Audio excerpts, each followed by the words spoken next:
Mom. Hi, Claire. Hi, can you turn your camera on? I don't What? see you. I don't see you. How do I do that, Claire? Hold on a minute. Go Hold on. in the bottom left. Hold on. I got it. It's the top right, but I did it. Oh, my bad. Hi. Hi, how are you? Good. Wait, can you tilt your... Yeah, do you want me to tilt it up more? But then you What's gotta worse? step back. Oh my God, you're wearing your dessert person pin.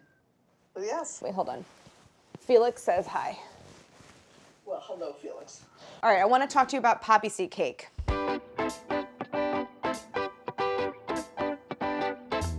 Hey everyone, I'm Claire Saffitz. Welcome to my home kitchen. Today I'm showing you my favorite recipe from my book Dessert Person, and I know I've said that about all the other recipes that I made on this show, but this time I really mean it.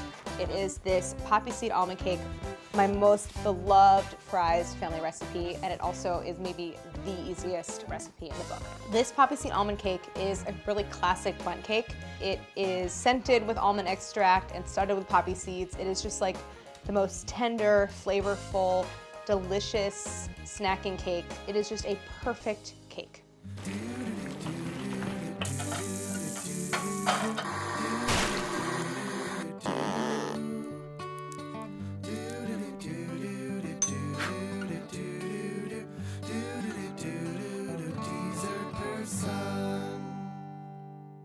The story of this recipe is that my mom got it from a woman named Mrs. Grossman when she was pregnant with me. And this is a recipe that I've just eaten so much growing up. I don't think I really knew how good it was until I got older, and like, I can tell you that during the shoot for the book and while other people were recipe testing, like this cake was the favorite, the easiest, most basic, straightforward one. So that's a metaphor. I don't know, I was gonna say that's a metaphor for life, but I don't know what that metaphor is or what it would mean. So this cake comes together very quickly. I'm using a stand mixer with the paddle. You could do it with a hand mixer, or you could do it by hand with a whisk, but a stand mixer is the easiest thing. I like to make this recipe in a Bundt. If you don't have a Bundt pan, because it is kind of like a specialty piece of baking equipment, just use 2 loaf pans. It bakes for almost the same amount of time, but I just love, I don't know why, but I just like love Bundt cakes. There's something very homey and like comforting about them. Something so personal when you're like making a Bundt cake for someone, I don't know. So here are all my ingredients. Most of them are basic pantry items. I have neutral oil. This is vegetable oil. 3 large eggs, poppy seeds, vanilla, baking powder. I have almond extract. This is the principal flavor in the cake. If you don't like that intense marzipan flavor of almond extract, you are not gonna like this cake. So I would recommend something else, or just like add a vanilla bean.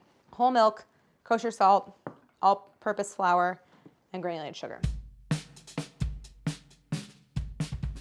Before I start baking, I have to remind myself constantly to do my mise en place, meaning getting everything ready to go.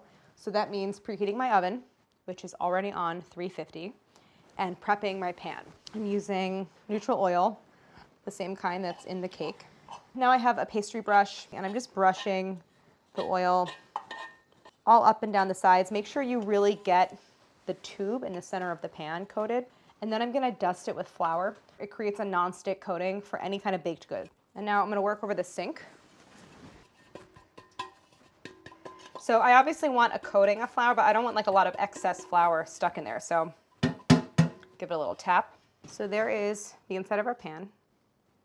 I have a couple little oil droplets that collected in the bottom, but I'm not too worried about that. I'm gonna start to put together our batter. And basically, we're gonna put all of our dry ingredients together in the mixer and mix them together, and then pour in all of our wet, and that's it. So this recipe uses 3 cups of flour. Again, all purpose. Damn, 2 1/3 cups granulated sugar. That is a lot of sugar. I hope I have enough. That is a lot of sugar. 2 tablespoons poppy seeds. Poppy seeds are very popular in Eastern European baking. I guess they come from poppies. But I love that like little texture that it gives stuff. 1 1/2 teaspoons baking powder. And then 1 teaspoon kosher salt. So this is all of my dry ingredients plus sugar, because technically sugar is a wet ingredient. All right, and now to this I'm adding my wet. This thing has like a hair trigger and just is constantly turning on when I don't want it to. So now the wet ingredients. These are room temp. Even though I'm not making a butter-based cake where you would want room temperature ingredients so that when you add like the eggs to the butter, it doesn't make the butter harden. But even though it's oil, like you still want all your ingredients at room temperature because the cake will bake more evenly. These are 3 large eggs. Then I have 1 1/3 cups neutral oil and 1 1/2 cups whole milk. And the whole milk is room temp also. Okay, so I'm gonna add my extracts just to my milk. So 1 1/2 teaspoons of particularly almond extract is quite a bit. I don't know, I'm someone that loves almond extract. I love that smell and that flavor. All right, now all of these just go right into that mixer. So now I'm gonna let this mix for maybe around a minute or so. This is actually a cake that I wanna mix fairly well. There are certain instances where there's so much fat in a batter that like if you undermix it, you won't even have enough structure to like support the cake. So I'm gonna let this go for a little bit. It's always a good idea to scrape down the sides, but this is a really even batter. So I'm just gonna give it a final mix. Sometimes you see in old recipes like where it was pre-mixer days, like give it 200 strokes or something like that, like the number of times you want to kind of go around the bowl when you're mixing it. All right, so this is going to go into the pan. And this makes like quite a lot of cake, but it's just so easy. Like you could bang this cake out in 15 minutes, you can have it in the oven. And this is going to go, oh wow, a while, almost an hour and a half, between an hour and 20 and an hour and 30.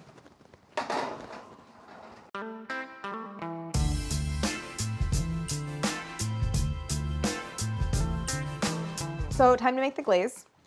There's just a few ingredients. Powdered sugar, the base of almost every glaze. Then it uses a 1/4 cup of orange juice. Obviously use the stuff from a carton if you have it at home. I used this orange, I peeled the zest for a recipe, and so I'm just gonna squeeze this. Now I'm gonna add my extracts.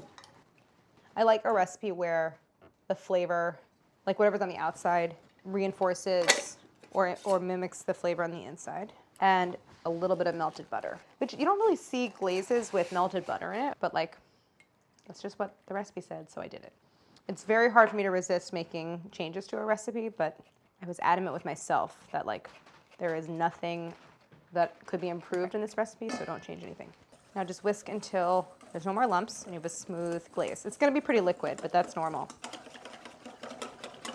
That's it, I'm gonna set this aside. And we'll put this over the cake after we unmold it and while the cake is still warm. The cake is smelling done. It's been in on the low end of the range. Watch out, Kitty, I'm gonna open the oven. Watch out, watch out, watch out, watch out, watch out. Nope, nope. All right, whatever. Just watch. Oh, Felix. Get, no. Get, no. Felix, get out of here. Hold on. Oh, yeah, no, no. Yeah. Oh, bad kitty, get over there. Okay. I don't like him to be around the oven when I open it. All right, this is looking done. It's also smelling done. So I'm gonna give it a quick test with the cake tester. So this came out clean. There's no batter residue or anything like that, so this is done. So now I'm gonna let it sit for a few minutes because you usually don't wanna turn something out when it's this hot because it's really fragile and the whole thing can kind of break apart. So I'm gonna let it cool for a few minutes in here. So before I turn something out like this, I do like to use my offset spatula to sort of slide it down, make sure nothing's sticking. Anytime you're turning anything out, it's really just like a flick of the wrist. And then it should come out, but like, especially in a Bundt, you kind of want to give it like a sharp tap on the counter. So I got some floury spots from where the oil and flour like was a little bit thick. I'm just gonna brush that off. All right, so now I'm gonna glaze it. So before I brush the glaze on, I'm going to poke holes all over. And that is just gonna allow the cake to like better absorb all of that glaze. And it's gonna seep in and flavor it. I love glazed cakes. Like I love when the powdered sugar kind of crystallizes and creates this like cloudy cloudy coating on the exterior. And I'm gonna also go on the inside with the ring. All right, this is a glazed cake. So I'm gonna set this off to the side, let it finish cooling. That glaze will harden and like crystallize and become super delicious. Oh, it's too hot. That slice doesn't look that good because I cut it hot. It is really too hot. See how like it looks dense right there? It's just because I cut it hot.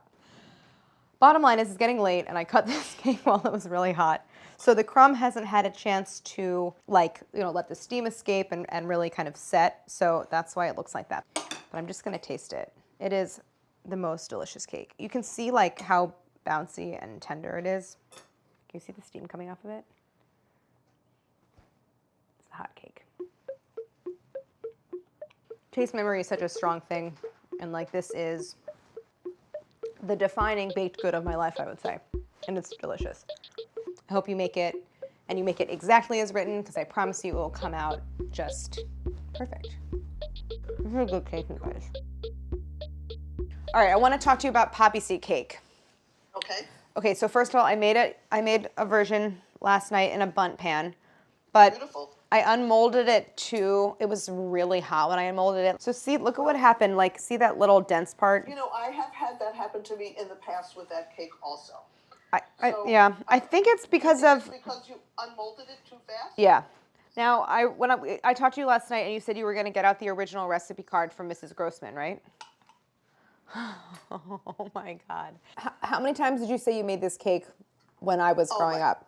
50, maybe more. I think more than that. We gave it to my teachers for holiday gifts. You gave it to like people in Dad's lab. As you said before, I did a lot of baking, but I did a lot of easy baking. Yeah. I did a lot of quick breads. I did a lot of muffins. Mm-hmm. Tomorrow on my agenda is the focaccia. Oh, look, I have a thing right here. Could you just send it to Boston? Just send it right over. All right, well, I think we'll probably, obviously I'll just talk to you probably later today, but we'll also, when we make mando bread, which I think will be a fun recipe to highlight, we'll do this again and we'll talk about the origin of Aunt Rose's mando bread. Hey everyone, I'm Claire. It's been so much fun to show you recipes from my new cookbook, Dessert Person, and I want to take a moment to highlight the work of other Penguin Random House authors and show you some books. This one is called Snacking Cakes by Yassi Arafi. It is 50 recipes for super simple single layer cakes. All of them come together in one bowl, mostly with pantry ingredients. It really speaks to me because you don't need an occasion to make a cake. So check it out. You can find it wherever books are sold. Thanks for watching.